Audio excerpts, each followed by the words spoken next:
What's up, fam? This is me, Arya. Welcome to Coffee and Unicorn. And today we have with us Shivam Lohia, who hails from Rajasthan, and his career arc has the most interesting journey. He started as a system engineer, went on to become the chief officer, then the CEO, as well as a co founder of his company. And he is also an angel investor. So, welcome to Coffee and Unicorn, Shivam. Thank you so much, Arya, for that introduction. Thank you. Okay, so now hearing his introduction as our Coffee and Unicorn tradition from in his own words, without taking your name, where you come from, your education, any superficial markers on what you do. I love traveling. I've traveled to 12 plus countries. That is one of my passion, and whatever I do I have done is out of my passion. Whether it's startup mentoring, building my own ventures, or investing into startups, that has all come from passion, and this passion emerges out of my curiosity. So I stay very curious with a lot of things. Maybe it may be culture, it may be food, or it may be discovering new ventures. The first thought that you had about angel investment, कि कहाँ से आई ये thought that I want to do this. So it's a very funny story. I started my journey as an IT engineer. Okay. Then there I realized that I'm passionate about entrepreneurship, joined my family business. What happens in family businesses, when you want to have money, either it is coming from the customers or you take loan from the banks, so it's more of debt financing. Right. And at that point in time, I had no clue about angel investing. But when I went to US and I was doing my MA in entrepreneurship, uh, I took one course called entrepreneurial finance, and from that I got to know various ways of financing your company. So it's not just debt. You can take money from angel investors. You can take financing from crowd investments, crowdfunding, Right.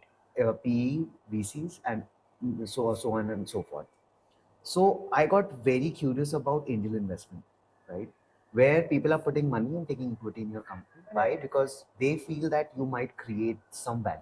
Hmm. And just before angel investment comes FFF, triple F, Correct. friends, family, and fools, because they put money out of emotions and not because you might create some value, right? So that caught my eye, and I realized that okay, this is something which is very very important for early stage founders because they fall short of capital. Right. They are hustlers, they are passionate, they have got some idea which they want to execute, they have tested the market. Now what? And in the startup world, it is very very important to experiment the idea very very fast. And to experiment those ideas or to validate those ideas, you need some capital, initial capital. And this initial capital either comes from FFF, grants, and then angel investors. Right. So you mentioned that about FFF, right? That people might invest because of emotional relation with the founder, and not it. Most of the time, it doesn't come from any logic behind it that this idea is good or something. But what about if they believe in the founder? Maybe the idea is not that very outstanding or out of the box idea, but the founder is a hustler, as you mentioned, and or they are very very passionate, or someone believes in their skills. Is it right to invest in someone like this? See, when we say FFF, it's like there is some already built up connection with your friends and family and relatives, right? Let's say you want to start a venture today. So you will go to your dad and say, I want this money so that I can build some business. He will put his money into your account, right? Just to help you build this business. He will not see whether you'll fail or pass. He just wants you to do something good. Correct. Similar is the case with friends or relatives or family members who wants to see you grow, right? So they put money, some seed funding, maybe a very small check size, so that they can see you grow, right? Because of that attachment, right? And it is not because they see any value in your idea as such. They see value in you because of that relationship, right? That is why we call fools in the investment world, Right. because there is no logic behind it. So this is purely emotional play. Okay, so what is more important when any investor is looking for investment? Founder or the idea? it is always on the jockey rather than the horse, Right. as I always say, because if the jockey is good and the horse is not that good, then also there is a high probability of winning the race, That's right? true. So the bigger bet, even today, is on the jockey, is on the founder, right? Right. Right, rather than on the idea. Because see, the reason is the idea keeps on changing. The founder starts with some kind of idea, which is an assumption, and there are a lot of uncertainty when they start the business, right? And this uncertainty gets clarity only when they validate it with the customers, Hmm. right? So this validation requires a lot of efforts, Right. lot of pivots, lot of iterations, and that can only be done if the founder has perseverance, Correct. right? And that perseverance takes that founder, or that grit takes that founders 2 miles. That is true. So, what is one field that you say that requires the most perseverance? Is there any particular field in the startup world? Oh, everything needs perseverance. Each and everything, whatever founders are doing, needs perseverance. Whether it is validation with the customers, whether it is managing various stakeholders, investors, relationship with other ecosystem partners, it needs perseverance everywhere. Because you're just starting up, nobody knows you, right? And nobody believes in you. So how would you make them believe? You would make them believe by just doing it every day, every second. There Right. is no way out, right? Even if the AI comes, then also they have to do, right? That So is there is very no true. automation. Hmm. So you started as a senior system engineer at Yeah. Infosys, and then you also moved to US for MBA and other work that you did there. Mhm. What is the difference you see in the startup world in US Hmm. versus India? I strongly feel that startups in US are very, very innovative. And the simple reason is they do a lot of research. Okay. They focus a lot on research. When I say research, it means like they literally go a mile with their customers and try to understand their problems. And identification, the right problem statement is so much important, I cannot even tell you. And that can only happen if you are with your customers, and their entire strategy, their entire thought process revolves around customers. The more they know their customers, the more they talk to their customers, the more they understand their problem. Okay, and they really, really want to solve their problem. Whereas what's happening in India is, generally what founders are doing, they are creating the solution which they think is good, and then try to sell it to their customers. So they are not thinking about their customers initially, they are thinking about themselves, which is good, but you need to first test. And how you can test? You can just test when you are thinking about their customers. So that is whole market research thing that needs to be incorporated in Indian startup ecosystem, right? What is the difference between the first generation founder, the second Mhm. generation founder, and the third generation founder? I think the first generation founders did not have enough resources when they started, Hmm. right? There was no tech, there was no accessibility to information, there was no internet. Right now we have everything. We have internet, we have tech, we have accessibility to information, which is the real gold mine, right? We have AI. We have AI which can help you solve problems. We are AI which can do work for you, Right. right? It has become easier to scale.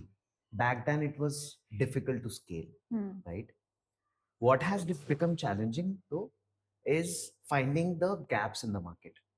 Earlier they had bigger gaps, Right. there were bigger problems, right? Although the problems are coming now as well, but those problems are very difficult to find. Hmm. Back then, if you would have started some masala company or tea company or maybe a coffee company or whatever, or a dhaba or restaurant, that would have been big Hmm. by if they started back Correct. then, and if they would have been survived through all the waves. But now it has become difficult. Hmm. So this is the biggest difference that I have seen from first gen to now this gen. Do you think third generation or second generation is a little spoiled? They So there is a saying, right, that the more power or the more money you inherit from your family, the more spoil you get, because the more power you get, and Right. you know, powerful men creates weak people or weak men, and weak men then understand, and then powerful men are created out of it. So that's a loop.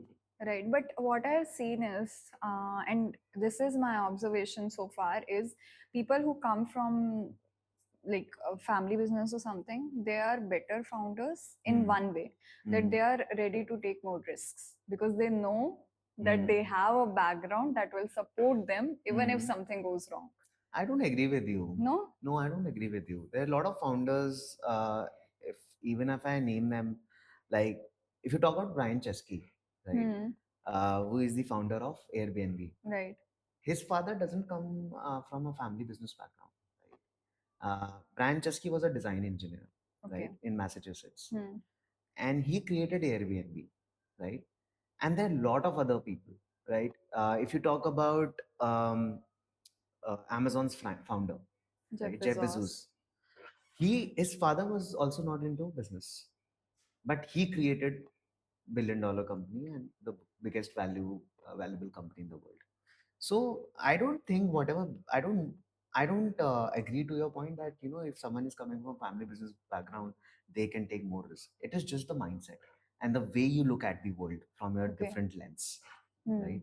So you need to have that mindset, and that is what I do with founders. I help them create that mindset, founder mindset in them, so that they can understand how to look at the world, how to understand the problem, how to step outside the herd and see the problem that this herd is having. And if you're able to understand the problems, so that understanding is so much important, that if you are able to crack that understanding and problem, then you are able to create a valuable venture. So the background doesn't matter, although it accelerates your process, because when so what happens is, when I was in my family business, every day, you know, in the breakfast, we used to talk about business. We used to talk about how to generate wealth, where to put our money, where to invest our money. So that creates that thought process, so that accelerates somehow. But I don't agree that only the founders. No, I didn't mean that only those founders, but that is the ratio is a little more. I don't think You that's don't the think case. so? No, that's Okay. not the case. If you talk about Nikhil Kamath, you know, Zerodha's founder, take his background. Yeah, I agree with you there. You have convinced me. Thank you. So when you invest in someone or some company, which part do you like the most? Is it that is it the reward of coaching someone? Is it the contribution to something that is serving the needs of the customers? What part helps you? To identify or pick the founders? No, no. Or like what? Like, okay, so let me reframe it. Okay, when you invest in some company, apart from the, you know, monetary benefit that might come in future, what keeps you, you know, keep investing in that company? So I have a very different style of investment. Okay. First, I get along with the founders. I literally walk with them, as in, like, I literally work with them as an operator in that company. Okay. And see how the entire structure is working out, right? How the founder is talking to customers, how the founder thinks about the environment ecosystem, how the founder accelerates the feedback, how he talks to the stakeholders, okay, how he has understanding about various aspects of business. And when I see that kind of thought process, and when I see that how fast the founder is implementing the thought process of himself and the customers, then I come into picture and say, okay, now is the right time. I'll, you know, put my money into your venture. Right? Okay. Till that time, I'll help them. I'll try to understand, and whatever help the founder needs, I give that help to the founder as well. That is actually a great way to understand the business or the company even more, and the founder as well, right? And at the same time, you're coaching them. Yes. Which will eventually, you know, return multifold. Yes. So it's more of a strategic partnership that I do with founders, and I think that is how you also help. It also helps in compounding your, you know, invested amount. Let's say someone who is watching this episode right now, they are looking to become an angel investor in future. What how would you guide them? What would you say to them? How should they start their journey? I would say if you want to become angel investor, uh, then there are two three things. First of all, um, are you the one who doesn't want to create their own venture, okay, and looking just to invest their money because you have already created a venture and the money is flowing and you want to invest into various assets, right? Second, I think the traditional investors, they are the ones who become angel investors. Hmm. So what traditional investors are doing, they are investing their money into real estate, gold, various other businesses, stock market, bonds, and debt financing. Okay, Right. this is what traditional businesses or investors are doing. Now startups have become a different asset class, right? Hmm. Which right now in India, uh, the awareness is becoming popular, is increasingly becoming widespread, right? And that is why people now want to park their money into startup as an asset class. So Okay. they become angel investors, Right. right?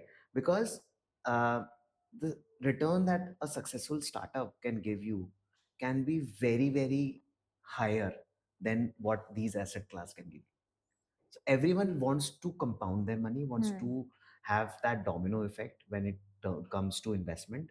So now, as an angel investor, if you have done all that, come to startups as a different asset class. I will not say put all your money into one basket. Diversify your investment and put some portfolio of your money into startups, and it will have a good domino effect. Maybe not now, maybe after 5 to 6 years.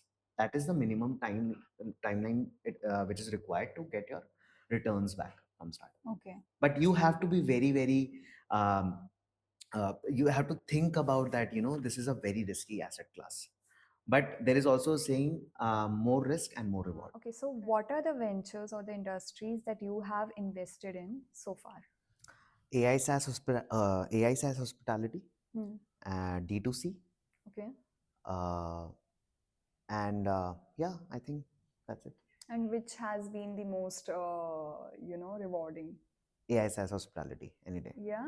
Yeah. Why? The simple reason is it's very easy to scale a tech startup, Hmm. right? Which is incorporating AI into it, right? That is true.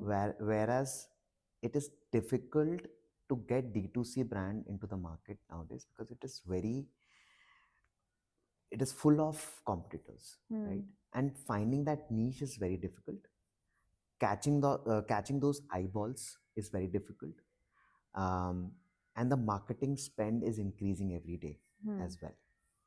So all these factors pushes the D2C brand little down on the ladder. Whereas if you have a pure tech play, it becomes easier for them to grow up the ladder. And I think they can experiment more because Yes. their product is not something that you'll have to put, a lot of money into. Kind of, you can say, I but mean, for initially if you are the going, validation part. yeah, I mean, see, it's more about marketing Hmm. spend that you have to do later on, right? And it's more about giving those kind of products in the hand of the customer, so that itself becomes little costlier, right? Right. Whereas in case of AI SaaS, it's just a software, right? Hmm. Just one time investment into creating that SaaS, and then it is into the market. And initial investment for a MVP is very low, Hmm. right? Yeah. Compare it with, let's say, real estate. Okay, if you have to sell a unit, then you have to give that physical space. That itself is costly, Getting into right? real estate is very, very tough. It's very tough. Yeah, Right. because especially in tier one cities, the land prices itself are so high, so Yes, high. yes. I know because I've been trying to do Right. that with my own savings, Right, without taking any help. right, And at least in Delhi NCR, it's right, next to impossible, right, right. right? At least at my stage to do But it if you without really any want help. to do something in real estate, I have got some ideas which we can discuss after the podcast. Definitely. What makes you instantly say no to a founder? instantly say no to a founder if the founder is not able to give me knowledge about his or her startup. Okay. Founders feel that investors know everything. That's not the case. Hmm. Okay, investors are not god. They are also human beings. They have got rough idea about everything, but when it comes to your niche or your particular startup, you have to share that knowledge with the investors. Right. The more knowledge that you share with the investors, the more information, the more research work that you have done with your customers, you share that with the investors, the better it becomes. The better questions they will ask and the better bond you will create. So you have to they are also they are also looking to invest in your startup, but if you're not able to give them reasoning and knowledge, then they will not, right? So think investment game as a logical game. Hmm. Okay, where you have to make things logical, and the only way you can make things logical is by giving them that experience that you had or have had with your customers, right? So recently, I've been seeing in Shark Tank people and other shows that people who have built something with a with a background story of their life, ki something inspired them to build something or something happened and they saw this and then that's why they built it, is becoming more prone to getting investment. Okay. Okay. However, as much as emotions are involved, Hmm. business does not work on Hmm. emotions. Do you think this is the wrong way to go about it, कि आपने कुछ face किया and you build it? So it is not emotions. It is the way you're selling your startup or business. It's a story. Okay. You're selling this story to the founders, to the investors or the stakeholders, which they don't forget and which catches their eyeballs or attention, right? Okay. Everything that you see around, which is popular or getting attention, is through a story. Right. Pick up any brand today, pick up any startup today, they're selling stories. They're not selling the product. And that is the right way to sell your product or service to the market, right? If you, let's say, want to sell this bottle, you cannot go and sell this bottle right away, right? You have to create a story behind this bottle. Of course, that is the story that we are creating before we bring it to the market. Yes. This was the bottle used with Shivam when we had the first podcast. Yeah. It is so special, it gave us 100,000 views. Exactly. Buy it before it's gone. And we are going to use this pitch now. Okay, and what makes you instantly say yes to a founder? मतलब पूरी pitch में से what is the part that can make you say yes? If they can show me some numbers that I gave this product to X number of people and that is what they said, and their NPS score, how much they're loving it and how much they want to refer your product to someone else. If they're able to show me this metrics alone, even with 50 or 60 people, then also, it gives me a heads up that, okay, this is the right founder, because that founder has done the hustling, has done the research, has really got the product into the market, right? So it is very, very important to cover all these aspects, because this will give you an experience about, is it something that what market wants? And that is what I look for in nutshell. Right. And why is it so difficult for first time founders to raise investment, and how can they fix this? It is difficult to raise investments because they are building startups for investors and not for customers. Okay. They are looking for investment, and they feel like if they get investment, they are on top of the world. They can do anything in the world. But that's not the case. You build it for the customers, right? Yeah. Because they are the ones who will pay you. And with that amount, you will run your company and grow your company. Not with just investors' amount. Right. Investors' amount is required to scale up or do multiple rigorous testing and validation of your initial MVP, right? In case of angel, and VC for scale up, right? What do you think is the most common reason for a startup to fail? Not able to execute. They stop executing after a certain time. They feel tired. They feel like this is not working out. They don't want to pivot. They love their idea so much that they don't want to take feedback. I go to a lot of networking events and pitching events, and when I try to give constructive feedback to the founders, they don't take it. Okay. They feel like, why this guy is criticizing me? They take it on themselves, right?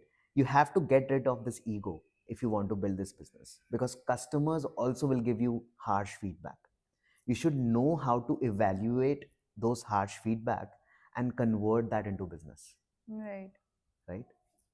Real quick, if someone is creating a pitch deck that they have to send you across over an email or something, what are the few things that people should include and most founders miss? First of all, it has to be legible. Most of the founders just put some prompt and create it out of GenSpark or whatever. They don't even make an effort to read that presentation, right? So please read the presentation before you send it to any investor or any customer or any stakeholder. Okay. And secondly, include 5 to 6 things for sure. First is, what is the problem you're solving? What is the solution? How the solution would work? Okay, which should have some kind of MVP link, which showcases that how that product works. How big is the market? Your founding team, and what's your ask and market sizing. Okay. These are the 6 to 7 things that they should include in their presentation. Right. And that problem statement is the most important part here, because that showcases how well you understand the market. And most people focus on the solution. Yes. Again, yes. comes to the market Yes. validation, Yes. right? Right. Yeah. Right. That is very insightful. I think anyone who is listening to this and maybe working on their pitch deck, these few things you should save and you should just work on that. Yes. Thank you, Shivam, for being here with us. And we had a lot of fun. Personally had a lot of fun while recording this conversation, on camera conversations, off camera conversations. And for the Coffee and Unicorn fam, please stay tuned, like, share, subscribe, and comment. Go. It's Coffee and Unicorn, guys.